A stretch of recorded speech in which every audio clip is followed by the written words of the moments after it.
In a town devastated by a mysterious virus outbreak, a family has been hiding inside a fallout shelter for 301 days and they believe they're the only survivors left. Ray and Claire always remind their daughter Zoe to never be loud, never lose control, and never leave the shelter because beings known as breathers could kill her. One morning, Zoe wakes up after having a nightmare about the breathers and hides under the bed. When Claire checks on her, Zoe says it's her talking doll who is scared, so Claire takes her to see Ray to calm her down.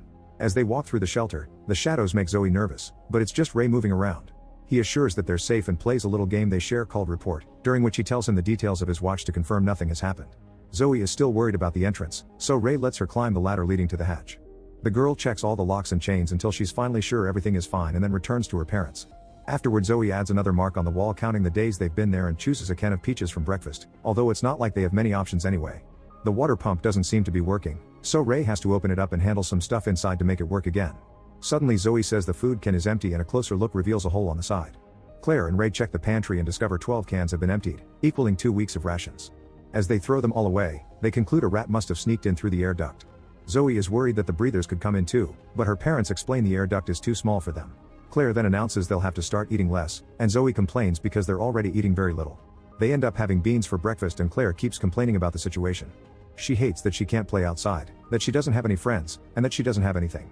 Ray immediately scolds her and reminds her she has her parents, which is more than the people who died on the day of the outbreak. It's not a good life, but they're at least alive. He calls each mark on the wall a miracle. After breakfast, the family plays a board game together. Ray closes Zoe's eyes with gentle fingers and makes some noises as he tells a story to make her imagine they're back in town eating ice cream. This brightens Zoe's mood. Later, Ray and Claire discuss the situation in private. Claire is worried because they've already lost of weight, so Ray says he'll go outside to get food if necessary.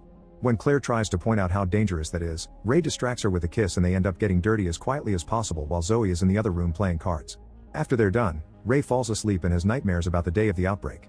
Sometime later, while playing the board game with Claire, Zoe wonders if they truly are the only survivors left, so Claire takes the periscope they built and lets Zoe take a look outside through the air duct. At first Zoe is excited, but the result is pretty sad. The town is nothing but a wasteland and she gets startled by a bird. She is relieved to see the shelter hatch really secured and concludes they truly are the only ones left, but Claire reminds her sometimes the truth is hidden from them. Suddenly Zoe sees something moving and discovers the rat eating from another can in the pantry. They wake Ray up and he immediately takes out his dagger as he carefully approaches the rat. When he's about to strike, the rat runs away and knocks over one of the lamps. Ray goes after it and his dagger gets stuck on the floor, but luckily Claire grabs a wrench and smashes the rat before it can escape. At that moment they notice that the lamp's flames are spreading on the table. Ray touches the glass and realizes what'll happen, so he pushes his family back right before the lamp explodes.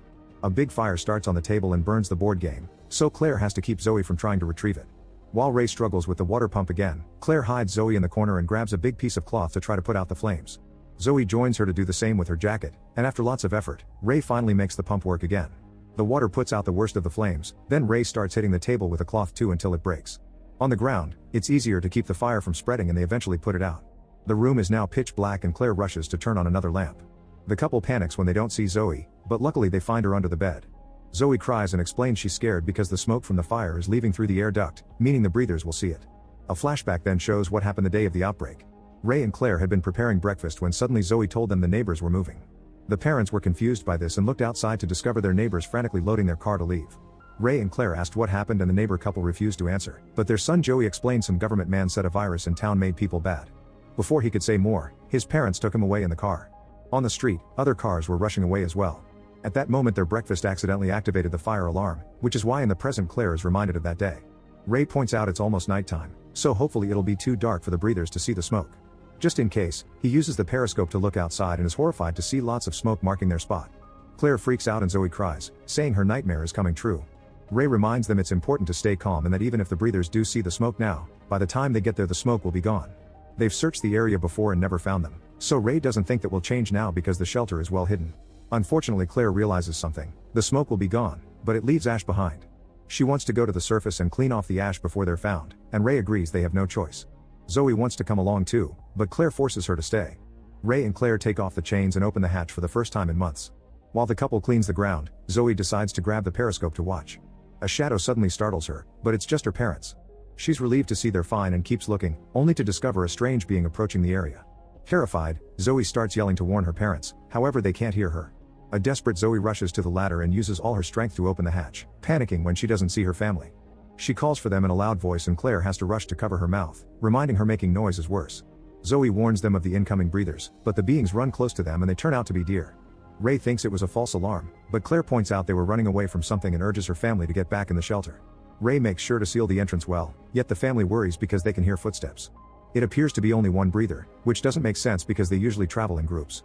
Zoe is too scared and can't stop crying, so Ray closes her eyes and whispers a nice scenario to calm her down.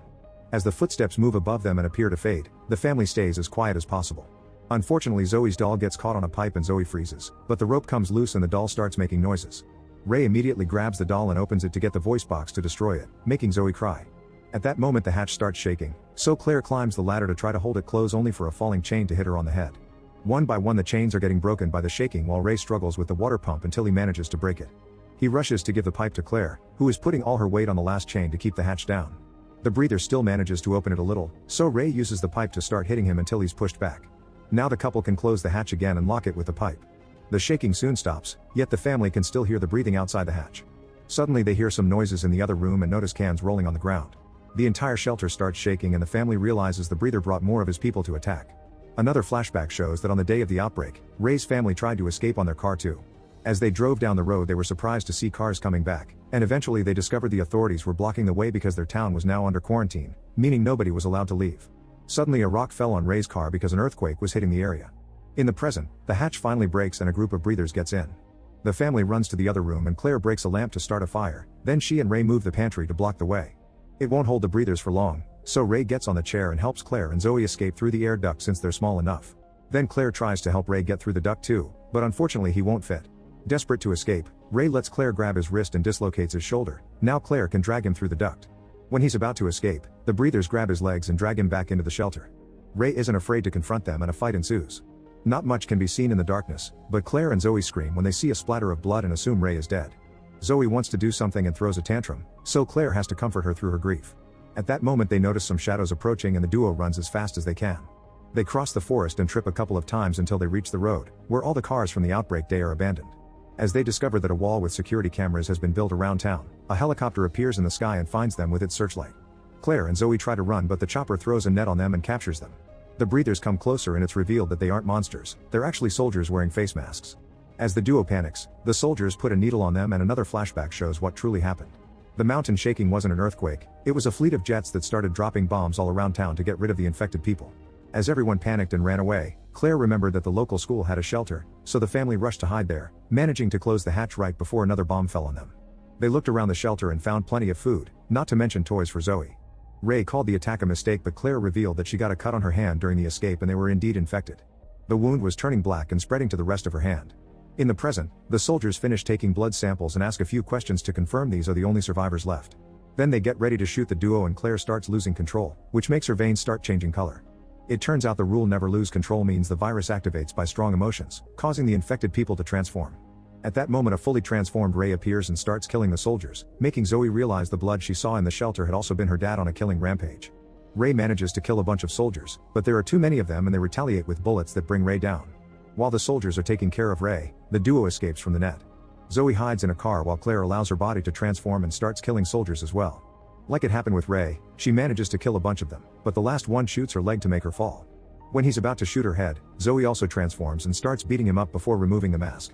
She wants to kill him, yet Claire stops her because she doesn't want her daughter to be a murderer.